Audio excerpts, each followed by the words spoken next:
10th ngo nicyo floor. gituma umukristo ushidikanya That's why a Christian who doubts ngo aba ameze nk'umuraba wo mu nyanja is like a wave in a ntabwo sea. ngo ashobora kubona kugira neza He kw'Imana. can never see the kindness of God. Bwana asifiwe. Praise the icyo Lord. nicyo cyatumye tutabona Imana. That's why we don't see God. nicyo cyatumye tutabona kugira neza kw'Imana. That's why we don't see the nicyo goodness of gituma God. twakuye amaso kuri Yesu That's why we removed our eyes off Jesus duhanga ibidukikije amaso. and we look on the things around us. ijambo ry'Imana mu gitabo cy'Abaheburayo The word of God in the book of Hebrews, ibice 12 chapter 12,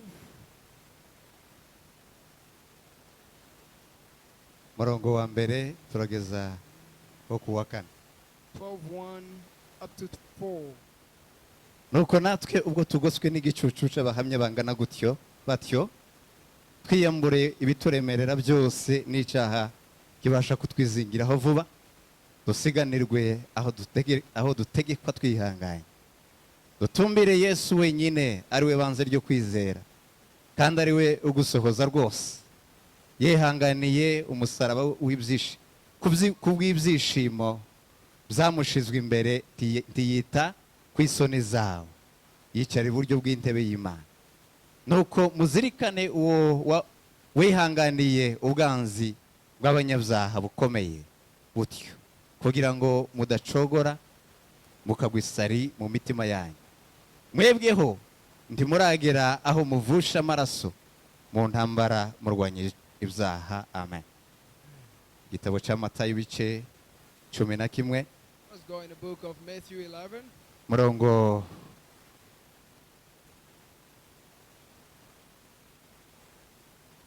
wa 27 kumanura kurangiza 11:27.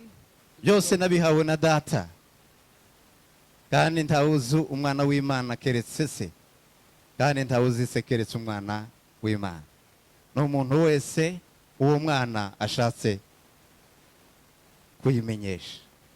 Mwese abarushe n'abaremerewe nimuze musange ndabaruhura mwemere kuba abagaragu banje munyigireho kuko ndi umugwaneza kandi noroheje mu mutima namwe muzabona uburuhukiro mu mitima yanyu kuko kunkorera kutaruhishe n'umutwaro wanje utaremereye. Imana yacu niyo kwizerwa Praise God. Our God is faithful. n'inyembaraga kandi ifite ubuzima He is powerful and He has life. itanga ubuzima He gives bwose. life to everybody.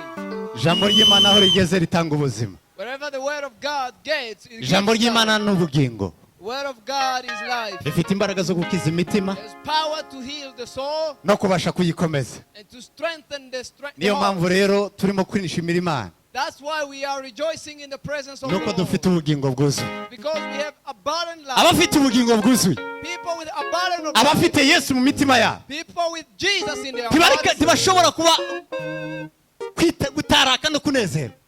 They have to rejoice.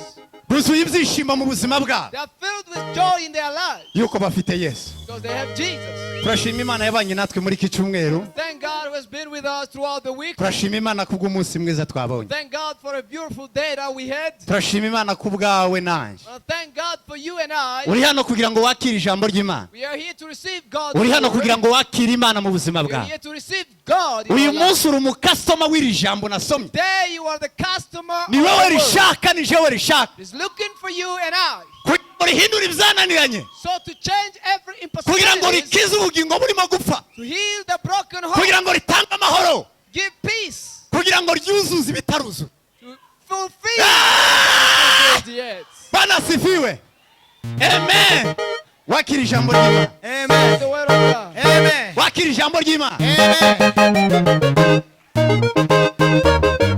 Uyu munsi ndashaka kuganira amagambo avuga ngo They want to talk about intumbero yawe ihinduke Yesu. let your purpose become Jesus. Yesu ari uba intumbero yawe. Let Jesus become your Utumbere purpose. Yesu none. Look to Jesus today. Nimba hari ibindi wari uhanze amaso. If there are other things you were looking to, Nimba hari ibindi umutima wawe wagiraga cyane wari uzi. Byari byuzuye mu mutima wawe. there are other things that your heart was Ndashaka after. yuko biva mu Yesu akabura ubamo. Want them to get out and Jesus to Tumbira enter your heart. Yesu mu buzima bwawe. Look at Jesus in your life. Kuko Yesu niwe ufite icyo akora. Because Jesus is the one Niwe having ufite icyo something to ahindura. do. and to change. kandi ufite ubuzima. And he has life. Yesu niwe ushobora kukwitaho gusa. Jesus is the one who can take good care Abantu of you. bashobora kukwita ariko bakagera aho bagera People can try and have kuko limitations nabo ntabwo bashoboye. because they can't as well. Abandi bashobora kukwinjirira kugira ngo bakwangirize, Others, they can try to destroy you, bakudistroying, to bakumare. destroy your life. Abandi bashobora kwinjira hirya no hino kubw'ubuzima bwawe, Others can come into your life. ariko Yesu ni umugwaneza. But Jesus is a kind Iyo person. wakiriye Yesu When you receive Jesus, uhinduka nkawe, you become like him. usa nawe, You look like Jesus. ukora nkawe, You do like Jesus. ugira imyumvire nk'iya You Yesu, have the understanding of Jesus. wizera Yesu, You believe in Jesus. wambara imbaraga zo kunesha You nk'izo have the yanesheje. power to defeat like he Iri did. jambo ry'Imana rivuga ngo yanesheje Satani na rupfu na kuzimu, Bible says he defeated Satan, death, azuka and mu hell. bapfuye, And he rose again. azamukana imbaraga. And he went with power. Itorero ryakiriye imbaraga zazuye The Yesu. church received the power. Abakristo bafite Yesu mu bugingo bwabo, Christian with Jesus in their Yesu lives. wapfuye akazuka, One who died and rose again. bafite imbaraga hejuru y'ubuzima bwose. You have the power over everything. Bwana asifiwe. In the name of Jesus. Hey, haleluya. Amen. Bafite imbaraga hejuru y'ubuzima bwose. You have the power over everything. Habe nubwo Yesu yakwemera kunyura mu bikugaragaza, Although Jesus can allow you to ariko pass ufite through trials, autorite hejuru y'ubwo buzima urimo. but you have the power over the life you pass Ufite through. ububasha buri hejuru y'ubwo buzima, You have the authority over kubera it ko all. ntabwo ishobora kugutinyisha. Because nothing can defeat Uri you kumwe na Yesu, as long as you are with ufite Jesus. intare yo mu muryango wa Yuda, As long as you are with the Lion of atuye mu Judah, buzima bwawe. He is inside of you, Itangiriro n'iherezo ry'ubuzima the bwawe. Alpha and the Omega of your Niwe life. tangiriro kandi niwe warangije kwizera He kwawe. is the author and the finisher of your Kwizera faith. dufite The faith we have ni Yesu. is Jesus. Bwira mugenzi wawe ngo kwizera ufite ni Tell Yesu. your neighbor, the faith it is Jesus. Hey, haleluya. Hallelujah. Kwizera ufite ni Yesu. Faith you have today, it is Jesus. Hindukira rero utumbire Yesu. Turn therefore and look to Jesus. Hanga amaso Yesu. Look at Jesus. Kura ibindi amaso ku bindi bintu. Move your eyes on anything else. Habe n'amagambo akubwira kongorera, Even the voices that whispers to you, ayo ngayo ntagera mu matwi y'imitima. they can't get in the heart. Ayo where ntazagera mu Jesus matwi lives. afite Yesu. They can't get in the heart where Naya Jesus hano lives. inyuma ku mubiri ni wacu. Just here. Icyo cyatumye Pawulo avuga ngo dufite imbaraga zidutsika imitima. That's why Apostle Paul said we have power, we are not therefore discouraged. Dufite imbaraga zitsika imitima yacu. We have the anchor of our hearts. Ibyo nta bindi n'ibyiringiro yuko dufite Yesu mu bugingo bwacu. That is nothing else but the hope. Nubwo we Yesu have in Jesus. yakwemera ngo tunyure mu bitugerageza, Although Jesus can allow us to pass ariko through dufite trials, imbaraga zidusohoramo but we have the power to get kandi out kubw'icyubahiro cy'umwami wacu by the Yesu. glory of our Lord Jesus. Hey! Haleluya! Haleluya! Praise God. Akira ubwo buzima bufite Yesu. Receive that life of Jesus.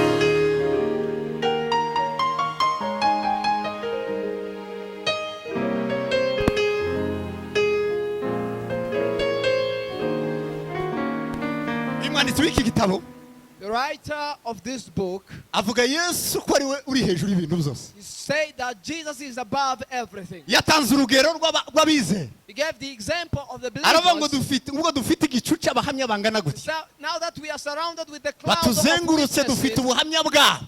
and we have the witnesses of the clouds, Ubuzima turimo babunyuzemo, the life we live, they pass through. kandi ijambo ry'Imana riravuga ngo igihe cyabo cyo kugeragezwa The Bible says there are times ngo of trials. bakinyuzemo bihanganye. They were so Ibihe patient. byanyuzemo byari ibihe bikomeye. Seasons and times they passed through were Hari hard. abashinjwe, Some were slaughtered. hari ababambwe ku misaraba, Some were hung on the cross. hari abatutswe Some were insulted. ngo bagendaga mu bihanamanga kuri iyo ngiyo. Some they were persecuted of Hari also. abatabaye mu bandi bambara impu z'intama. Others were wearing the Hari coats of the abatunzwe n'ubuki, cows. Others they ate only honey and ariko bashishikazwa locusts, n'ibintu bibiri. but only for two reasons. Bashishikazwaga n'ibintu bibiri. They were strengthened by two things. Ikintu cya mbere ni uguhamya Yesu. The first thing was to witness. Haleluya. Amen. Ikintu cya mbere ni uguhamya Yesu. One was to witness Abantu ngo bamenye Jesus. kugira neza kwa Yesu. So people will know the goodness and kindness Ntibitaye of ku Jesus. buzima bari barimo They barimo, didn't care about the life they were living ahubwo in, barimo batumbiriye Yesu. but they looked on Buri ijambo Jesus. ry'Imana rivuga ngo ibyo kwizera bari bafite The Bible said the faith they baberekaga had ibyiringiro byabo, could show them far beyond, ariko ngo babibonaga biri kure but cyane, they could see it far away, bashaka kubigeraho vuba. not to reach them closely. Icyo cyatumye bakomeza kwizera, babasha kunesha urugamba. That's why they held Abo faith. bose bakoze ibikomeye. All of them, they did great and mighty Uyu things. mwanditsi yavuze ngo bari munsi ya Yesu. Bible say they are Yesu niwe with shefu wa. Jesus. Jesus Bwana is the asifiwe. author. Amen. Amen. Kandi ijambo ry'Imana ryavuze ngo The Bible said again, twiyamure ibituremereye byose. let us get rid of Ubwo turi every muri urwo rugendo burden natwe izi ntwari zo kwizera zanyuzemo. and pass in the way they passed Ngo through. twiyamure ibituremerera byose. Get rid of every burden N'icyaha things gishobora and kutwizingiraho. every sin that can entangle easily on our Kugira ngo lives, tubashe kumaramaza. so that we will get Ngo there, dusiganirwe twihanganye. racing in patience, Tuzahabwa ibyasezeranijwe. so we will receive the crown. Bwana asifiwe. Amen. Dusiganirwe twihanganye. Racing and patiently, Tuzahabwa so ibyasezeranijwe. we will get the promises. Hari ibintu biremereye ubuzima bwacu. Some of the things are heavy over our lives. Hari n'ibyaha bibasha kutwingiraho Sin can kutwizingiraho. easily entangle on our lives. Ibyo biremereye ubuzima bwacu The things heavy on our lives, n'ibyifuzo by'iyi si. they are the desires and the lust of this Ibi world. dutuyemo n'ubu buzima turimo. It's the life we're living in. Ibyo biraturemerera They are so heavy in our hearts. bikabasha gutuma dushidikanya kwizera And kw'Imana. sometimes it makes us doubt the presence of the Lord. Kwiringirwa kw'Imana tukagushidikanya Sometimes we doubt the trust of bigatuma God. dukora icyaha. And that makes us sin. Hari n'ibyaha byitugatugira There are some others that sin, that praises, nka kurya Imana yabwiye Kayini. just like God told Ngo Cain. abiri tugatugira ku He said, muryango wawe. sin is pressing on your door. Wirinde cyane. Be careful. Hari igihe tutabasha kwirinda ibyaha bitwizingiraho. There are some times where we don't get the Ariko ibyo self-control. ngibyo iyo bitugezeho But when those things get to us, bibasha kubundikira imbaraga z'ijambo ry'Imana it closes the power of God's word kugira ngo ritabasha gukora iby'imbaraga zaryo. so that the word of God will never Nicyo do the gituma word. ijambo ry'Imana ridasohora ku buzima bwacu. That's why mostly the word of God is not Kuko ijambo fulfilled ry'Imana in our Imana life. iravuga ngo ndi inyuma y'ijambo ryanje kugira ngo mbashe kurisohoza. Because God said, I'm after Kandi my Imana word so to sizibesha. fulfill it. Aya si amandiko si historia. God is not a liar. This is not just Ibi a ni Imana history. ni ijambo God. ni akanwa k'Imana gahaye This is the kavuga. mouth of God Kandi Imana speaking. icyo yavuze izitegura n'inzira yo And kugikora. what God says, He makes a Imana way. ntishobora kunanirwa gusohoza ijambo ryayo. God can never Nta not. mbaraga z'umwijima cyangwa imbaraga z'abantu There's bakomeye no powers that can stop God from zishobora fulfilling His kwimira ijambo will. ry'Imana. Like, nothing can stop God's word. Ngeretse ibintu bituremerera n'ibyaha Only the bitwizingiraho. things that wrapped itself on us. Nibyo bihindura ijambo ry'Imana amandiko. That can change the word of God to be of useless. Amen. Amen. Bwana asifiwe. Haleluya. Ikiza gituma ijambo ry'Imana ribasanze fe nta gikorwa. The only thing that makes the word of God to be without use, Ni ibiremereye umutima wawe. it is the burdens in our hearts. Uyu munsi nashatse kukubwira ngo I want to tell you today, genzura umutima wawe bikuremerereye search your heart. ibikubuza gutumbira Yesu. Things that are stopping from looking to Jesus. Hari ibiguturuka imbere n'inyuma. Some are coming from Mu nzira front, urimo n'ubuzima back, ufite everywhere we live, bikaremera umutima wawe. and it burdens our life. Yesu akaza hanyuma. And then Jesus is second, not first. Ariko Yesu agomba kuba uwa mbere. But Jesus has to be number one. Agomba In kuba uwa your mbere mu life. buzima bwawe. Number one in your life. Hey, haleluya. Amen. Bwana asifiwe. Ijambo ry'Imana ryavuze ngo basiganwa The Bible says those who are racing, birinda muri byose. they are patient in everything. Birinda muri byose. They are so patient Usiganwa yirinda muri in byose. everything. They have Icya mbere self-control. abanza kwitoza. First of all, they train themselves. Akagerageza kugira ngo umubiri we And they try so that their uze body kuba ukwiriye mu gihe cyo will be gusigana. shaped in a time of racing. Abasha gutahura urugamba afite urwo ari rwo They understand the battles they are having first, kugira ngo amenye uburyo agomba kwitoza. so he will know how to train and how to face the battle. Nicyo gituma That's why Yakobo yanditse mu gice cya mbere umurongo wa 5 kugeza ku wa 8. James wrote in the first Aravuga ngo chapter, ushidikanya ameze nk'umuraba wo mu nyanja. say he who is doubting is like the waves tossed in the Uramujana, ujanwa n'umuyaga. is tossed back and Ngo nicyo forth. gituma umukristo ushidikanya That's why a Christian who doubts ngo aba ameze nk'umuraba wo mu nyanja. is like a wave in a Ntabwo sea. ngo ashobora kubona kugira neza He kw'Imana. can never see the kindness of God. Bwana asifiwe. Praise the Icyo Lord. nicyo cyatumye tutabona Imana. That's why we don't see God. Nicyo cyatumye tutabona kugira neza kw'Imana. That's why we don't see the Nicyo goodness of gituma God. twakuye amaso kuri Yesu. That's why we removed our eyes off duhanga Jesus ibidukikije amaso and we look on the things around us, nuko turi mu nyanja y'umuraba irimo umuyaga. we are living in the sea of waves. Inyanja irimo umuyaga ntiwigeze utahura kuri mu buzima bw'inyanja burimo umuyaga. We are only looking at the storms and the Petero waves. abonye Yesu When Peter looked at Jesus ari mu nyanja aza basanga, and he was coming towards them, babanje kugira ngo ni umuzimu, they first thought he was a ariko nyuma ghost. baza kumubaza aravuga Yesu aravuga ngo nije. But then Jesus said, I Petero am aravuga the ngo niba one. ari wowe ngahe mpangura nze ngusange. Peter said, if you are the Yesu one, allow me aramwemerera ngo to come. ngwino. Jesus said, come Umva ijwi forward. rya Yesu rikubwira ngo ngwino. Now listen to the word of Tera intambwe Jesus. usange Yesu. Come to Jesus. Hari ijwi ryongorera mu buzima bwawe, There is a voice whispering rifite to you ibyiringiro by'ubuzima, with the hope of life. rigukiza. Savior, Basha kumva iryo jwi kugira ngo usange listen Yesu. to that voice of Petero Jesus. ateye intambwe zingahe And when Peter stepped ngo areba forward hirya no hino, and he looked around him abona amazi menshi, and he saw the waves of byatumye ngo stones ashidikanya Yesu, and he started doubting atangira ngo kuzika. and then started Ariko sinking. atera hejuru aravuga ngo But then he cried, mwami wanjye loudly, ntabara. Lord save Yesu me. azamura ukuboko Jesus stretched forth atabara his hand Petero. and picked tera Peter. hejuru ubwire Yesu agutabara. Tell Jesus to help you Aho out. ugeze ndiharananira Yesu. It is not hard where you Ubuzima ugezemo Yesu arabuzi. wherever you are, Jesus knows, Icyatumye ugera aho ngaho ugeze, and he can pick you from nuko where you wagize are. ibikuremerera mu buzima bwawe, wagize ibikuremerera mu mutima wawe, You got so many things burdened in your heart, uri no mu buzima bw'icyaha. and you are probably living in a life of sin. Ikindi ntiwigeze umenya urugamba ufite And the other thing, you don't know the battle you face. n'uburyo ugomba kwitoza kugira ngo ubashe And kugera how ku you should ntego train yawe, yourself to get to the destiny, cyangwa ubashe kugera ku ntumbero ya Kristo, to get to the destination of Jesus. yuko Kristo Because Jesus niwe banze ryo kwizera is ufite, the author and the finisher of kandi our niwe ugomba faith. gusohoza kwizera kwawe. And he's the one to fulfill your faith. Ikintu cya mbere ugomba gukora The first thing to do, no gukurikira Yesu, it is to follow Jesus step by step, akaba icyitegererezo and cyawe. becomes the imitator in your life. Bwana asifiwe. Praise the No Lord. gukurikira Yesu It is to follow Jesus, akaba icyitegererezo cyawe, become your mentor, akaba uwa mbere mu buzima bwawe, become the first and the last kandi in akaba ari your life. urugero rwiza rwawe A ugomba good gukurikira. body to imitate. Petero yabivuze neza, Peter said it very well. nako Pawulo I mean, Paul. aravuga ngo mugere ikirenge mu canje, He said, follow me as I ngo follow kuko naje Jesus. nakigeze mu cya Kristo. Follow me as I follow Jesus. Mwene data, Brother and sister, hari inzira uri gucamo, there is a way you're passing through. ariko hagati muri izo nzira uri gucamo But through it all, hariho inzira ifunganye, there is a narrowed way. hakabaho n'inzira And nyabagendwa. there is a wide way.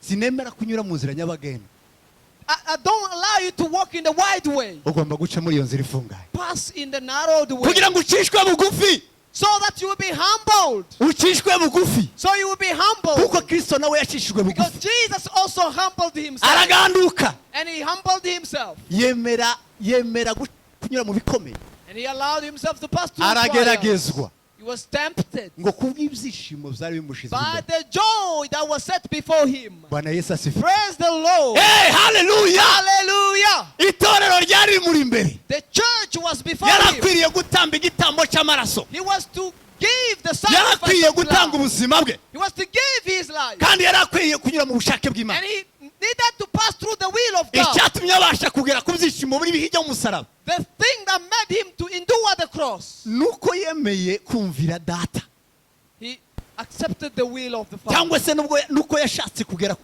ikirenge mu cya data, He was following the will of his Father. kuko ubushake bw'Imana Because the will of God, kwari ukugera ku musaraba, it was to get on the cross, bakarangiza ubwanzi bwose bw'umusaraba, reconciliate, kugira ngo tubashe gukizwa njyewe so nawe. that will be saved. Yo, Bwana I and asifiwe. you. Praise God. Agakiza kacu kari gasaba ikiguzi Our salvation needed cyo gutanga ubuzima bwa Yesu. redemption of Jesus' life. ibyo byishimo byari bimushizwe imbere, That joy was set before him. ntabwo yitaye ku kubabara, He didn't care about pain. ntabwo yitaye ku isoni He z'umusaraba, didn't care about shame. ntabwo yitaye ku gashinyaguro, He never looked at the ntabwo yitaye ku agony. kwambika ubusa, He didn't look at the nakedness. ahubwo yarangije itorero mu bise But he by'amaraso looked ye. at the church in his blood. Hey! Praise the Lord. yarimo arangiza itorero mu bise He by'amaraso ye. looked at the church uyu munsi today. ubuzima bwawe bugomba guhesha Yesu icyubahiro. Your life should be a praise or a glory of Bwana Jesus' asifiwe. life.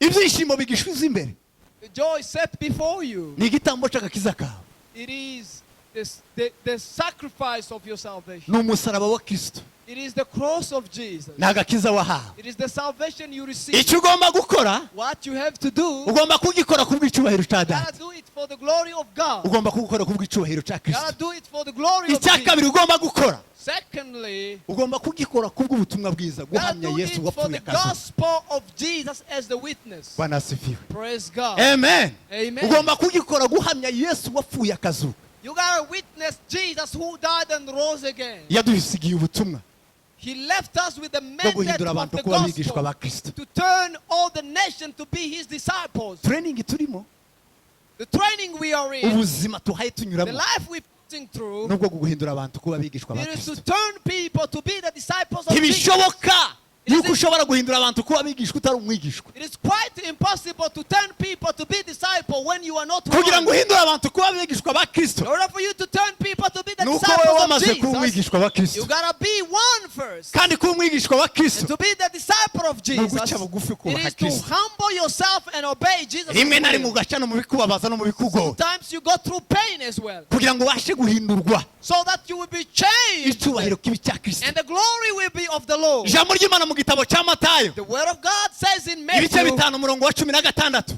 5:16, biravuga ngo abantu nibabona imirimo yanyu say when people see ngo your bahere ko works, bahimbaze Data they wo mu will ijuru, start glorifying the name of the Lord, bakira agakiza mufite. and they will receive salvation. Hey, hallelujah. Hallelujah. umuntu azatanga icyo afite, A person gives what he aho has. ushobora gutanga You ikitamuri. can never give what you don't have. niba urimo amama ni muri isoko y'amazaru, If you got bitter water, ugomba gutanga amazaru. you gotta give bitter water. niba uri isoko y'amazi aryoshye, If you want delicious ugomba water, gutanga amazi you gotta aryoshye. give delicious water. abantu bakeneye ubuzima buri muri wowe, People want the life inside aribwo of buzima you, bwa Yesu. and that should be the life of Jesus. tugomba kumera nk'abafarisayo We don't have to be like Pharisees ngo babikoraga kugira ngo abantu babashime, who did it just to be praised by people, kugira ngo abantu bamenye ko bakoze. so people will know they did something. ariko twebwe tugomba kubikora But we should do that. abantu ntibabyumve gusa, People not to just hear ahubwo it, bakabibona, but to see it. kuko icyo bazabonesha amaso yabo Because what they will see with nicyo their kizahindura eyes, ubuzima bwabo. that will change their lives. Bwana asifiwe. Praise the Lord. Hey! Hallelujah. Amen. Praise God. ubuzima bwawe bugomba guhinduka umucyo,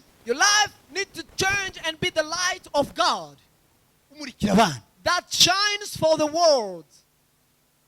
haruguru yaravuze ngo iyo umuntu acanye itabaza, Somebody said when a person lights haruguru ku the murongo wa 14 ndagira ngo cyangwa wa 13 wa 14, in the Bible, iyo umuntu acanye itabaza in Matthew, when a person lights the light ngo arishira ku gitereko and he puts it on the kugira ngo candlestick ribashe kubonera hirya no hino, so that it will give light everywhere. umucyo w'Imana umurike hirya no hino. The light of God to give light everywhere. igitereko cy'itabaza ni itorero rya Kristo, The candlestick is the it kandi represents the church. itorero rya Kristo ni ubuzima bwawe, And the church of Christ, it is ni your umutima life. wawe. It is your heart. urumuri rugomba kumurikira mu mutima wawe So the light that is ni ubutumwa bwiza illuminate in wakiriye, your heart, it ni is the gospel you ubutumwa receive. bwiza wakiriye, It is the gospel you ni receive. ijambo ry'Imana It is the word of God riri mu buzima that bwawe. is in your life. iryo ni ryo rigomba kumurika That needs to shine kugira ngo rikize ubuzima buri kure. so it saves and heals the life far away. Amen. Praise God. Bwana asifiwe. Amen. Hallelujah. Hallelujah. Amen. Praise God. nsoza, As I'm finishing up and wrapping up, Yesu yaravuze ngo nije nzira n'ukuri n'ubugingo, Jesus said, I am the way, the life, and the truth. ntawuja kwa Data ntamujana. No one comes to the Father except through me. There's nowhere else we can find a way. So It is Yesu, only found in Jesus Christ. nicyo gituma tugomba gukura amaso ku bintu, That's why we should take our eyes off from things and people ku bantu bakomeye n'aboroheje, to mighty great people and gukura lower amaso ku people. bana ndetse n'abavandimwe, Get your eyes off from the kids and the siblings tugatumbira Yesu, and look at Jesus. tugatumbira Yesu. Get Jesus. Yesu niwe ufite imbaraga zo guhindura Jesus is the one having the power to ubuzima change bwawe, your life. ukagira icyerekezo, Will have a ubuzima direction. bwawe Your life bukagira imbuto, will have fruits. bukabyara imbuto, Life ukaba ubuzima bubyara will be a kandi ubuzima fruitful life. bubyara nibwo bukenewe And a fruitful life is needed. kuko itorero rimeze nk'ikiziba nk'amazi adatemba Because a church like Ta- a nta buzima ritanga well that is not ariko going igifite down, ubuzima but what has life, igitanga ubuzima what gives life, n'itorero it is ritemba a church that itorero flows. rifite imbuto A church with fruits. Church with fruits. yera imbuto Church that bears fruits.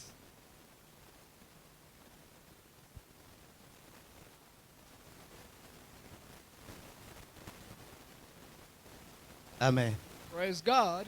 bwana asifiwe Praise the itorero Lord. rifite imbuto The church with the fruit. niryo kristo ashaka That's what Jesus needs. ubuzima bwawe bwera imbuto Life to be nibwo fruit. kristo ashaka That's what Jesus wants. ijambo ry'imana rivuga ngo ishami riri kuri kristo The Bible says the branch on Jesus, ishami riri mu mana the branch niryo grafted ryera in imbuto Jesus, that bears ariko fruit. iritari muri kristo But the one that is cut ntiribasha off kwera imbuto can never bear fruit. ni ugusuzuma ubuzima bwawe It is to check your life ukamenya ko ubuzima bwawe buri muri kristo yesu and know that your life is in ukamenya Jesus. ko yesu ari we soko y'ubuzima And know bwawe that Jesus is the source of your life. kugira ngo ubashe kwera imbuto So that you will bear iki fruit. ni cyo gihe cyacu This is our time k'itorero as the church kugira ngo twere imbuto to bear fruits zihindura abantu that will change nations and people. amen Praise God.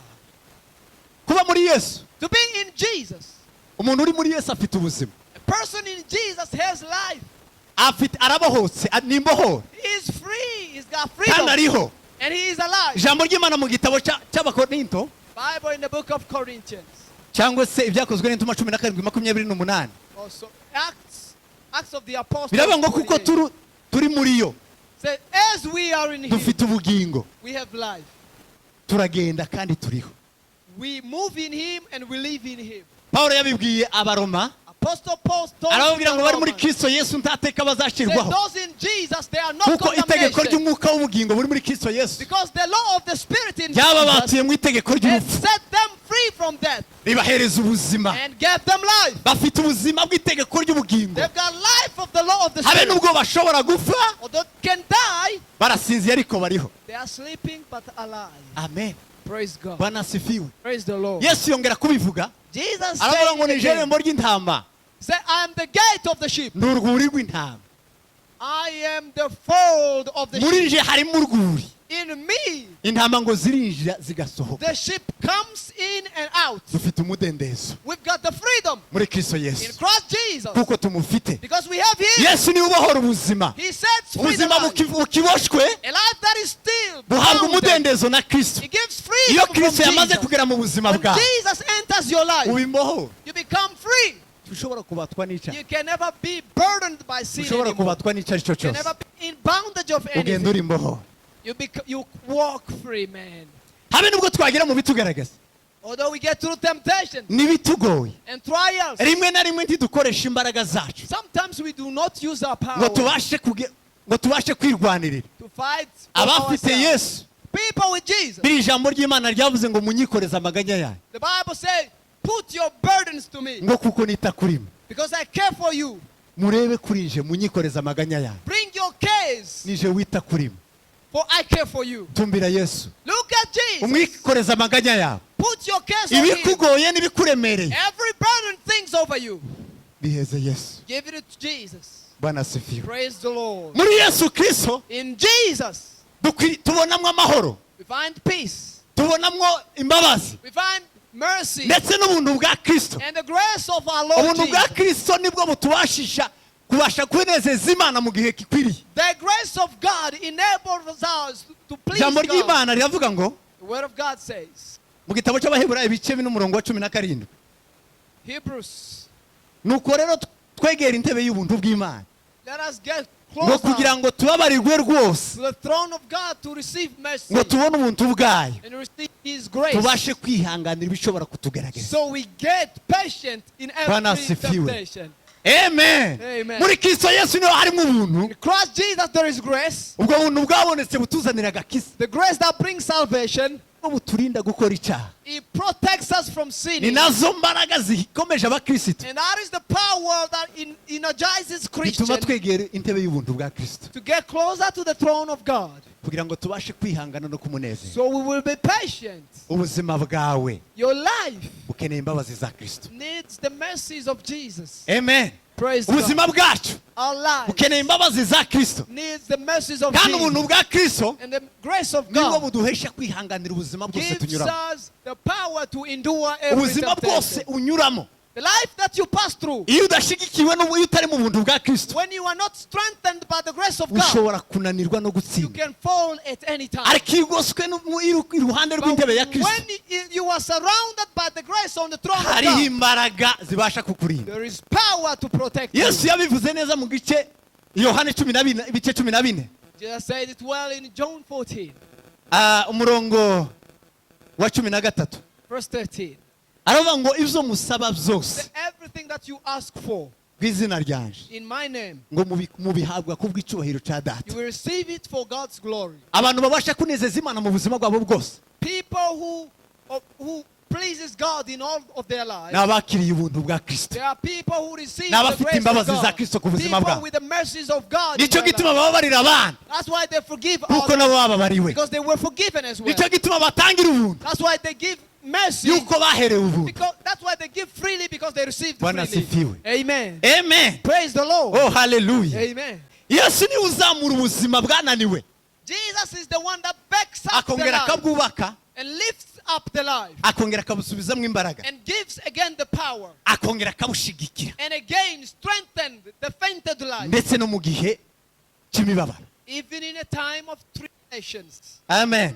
Amen. Ijambo ry'Imana mu gitabo cya Petero ibice 5 Word of God in the book of Peter. umurongo wa 5. 10 First Peter 5. biravuga ngo 10. nzabatunganya rwose ubwanyu, nzabatunganya rwose ubwanyu, I will make you, nzabakomeza, I'll strengthen you, nzabongerera imbaraga I'll renew your strength. nimumara kubabazwa When you are tortured akanya gato.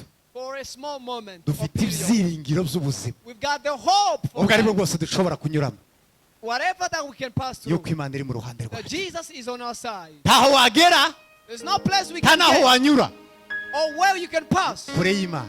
far from God. Ubuntu bw'Imana buri kumwe nawe. The grace of God is with you. Imana yemera ko tunyura mu bikomeye, God will allow you to pass through hard times, ariko kandi muri ibyo bikomeye but in the hard moments, ni ukugira ngo tugaragaze kwizerwa imbere yayo. He is testing the faithfulness of our heart. Rimwe na rimwe byemera ko tubinyuramo Sometimes He allows us to pass through that kugira ngo ikomeze kubona ko turi abizera. so that He tests our faithfulness. Muri icyo gihe, In that period, amen, praise God. amen, Praise the Lord. iba ishaka kureba kwitanga kwacu kose. He is looking after your your sacrifice. Kuko iba ifite n'igihe igomba kukubona nk'igitambo. Because He sometimes want to look you as a sacrifice. Pawulo yabivuze neza, Apostle Paul said it. aravuga well. ngo tumeze nk'ibyasutswe ku And he gicaniro. said we are like the people poured Ubuzima bwacu nta bukiriho, on the altar of sacrifice. Our si twe life is turiho no ahubwo more. ni Kristo We uriho. are no longer living. Jesus is alive. Kristo niwe uriho mu buzima bwacu. Jesus is alive in Iyo our umuntu life. yamaze kuba ageze mu gihe cyo kwitanga akaba igitambo, When a person gives himself as a sacrifice, amen, amen. ibitambo by'umwuka binezeza Kristo. Spiritual sacrifices that pleases God. Ni ukudisipulina ubuzima bwacu imbere ya It is Kristo to disciple, to give kugira discipline ngo of our tubashe life, kugaragaza kwizera so that we will show faith. yuko ijambo ry'Imana rivuga ngo utizera ntashobora kunezeza Imana. Because the word of God says, he who without faith Kugira ngo can never tubashe please kuba God. bizerwa imbere yayo, In order for us to be faithful kandi ibyiringiro byacu bibe bihamye. and our faith to be imparted Abiringiye to Uwiteka God. bameze nk'umusozi wa Those who Siyoni, trust in God, they are like the mountain utabashika Zion kunyeganyezwa, that can never be shaken. ahubwo uhora uhamye iteka ryose. But we need to always Kuri faith. ijambo ry'Imana avuga ngo kuko imisozi igose The Yerusalemu, Bible says, as the mountain surrounds ngo niko Jerusalem, Uwiteka agose abantu be. so the Lord surrounds His people. Nta byago, There is no nta pain, bukene, no poverty, nta maganya no agony uzadutandukanya n'Imana, that can separate us from the love of ahubwo God. tugomba kubinyuramo We gotta pass through them all kugira ngo tunezeze Imana so that we bless the name of kandi God dusohoze ubushake bwayo. and do the will of the Lord. Ijambo ry'Imana ryubaka ubuzima busha. The word of God to build new ijambo life. ry'imana rirema ubuzima busha. The life of Jesus to create Wakira new umugisha uri life. mu ijambo ry'imana. Receive the blessing in the name of Wakira Jesus. imbaraga zihindura. Receive the power that Ijambo changes. rihinduka ubugingo. The word to turn the life. Ryubaka ubuzima busha bwawe. That will build new life in Jesus' Wongere name. kandi ugire ubusabane bwawe Have n'Imana. the relationship with Ikiza Jesus. gituma umuntu atanezeza Imana. The thing that makes somebody not please God Ni ukuva mu busabane bwawe nawe. is to get out of the relationship and fellowship with Jesus. Imana irashaka ubucuti bwawe bwa hafi. God wants your fellowship.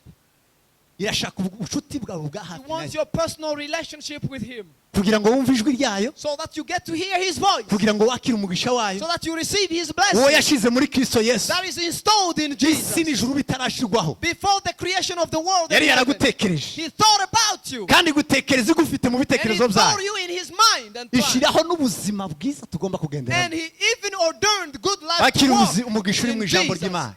To receive the Twakira umugisha blessing. uri muri Kristo Yesu. Receive the blessing in Twakira Jesus. umugisha uri muri Kristo Yesu. Receive it. Twakira umugisha uri muri To Kristo receive Yesu. the blessing in Jesus. Nukwemereye Yesu akayobora ubuzima Is bwawe. to allow Jesus to lead your life. Nukwemereye Yesu akaba ariwe uganza ubuzima Is to bwawe. allow Jesus to rule and Wowe reign in your ukavaho. life. You get off Kristo akavaho. and Jesus rules. Ukiyanga. You hurt yourself and love Ukiyanga. Jesus. You deny yourself Kristo akayobora ubuzima bwawe. and you allow Jesus to Imana lead ibahe your umugisha, life. Imana ibagirire God neza. bless you. Imana God. ibaganze mu ijambo ryayo. Bless you in His word. Amen. Amen.